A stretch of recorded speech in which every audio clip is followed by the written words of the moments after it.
Hi, this video will walk you through the process of tracking the turnaround time for tests conducted in the laboratory in order to monitor the performance.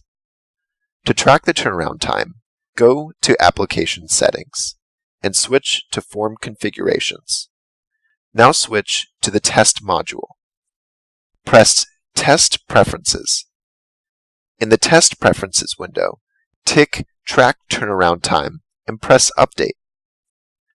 Now switch to the Test Management module. Select a test group and a test code from the drop-down menu. Select a test and click Result Entries.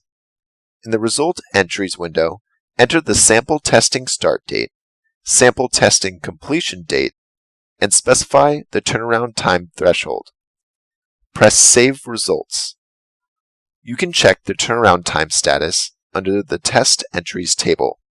The status helps you determine if the test turnaround time is under the threshold and take appropriate corrective measures if the turnaround time exceeds the threshold time, thereby assuring laboratory efficiency. Thank you for watching. For any suggestions or questions, please email us at support@cloudlimbs.com or call +1 302 789 0447.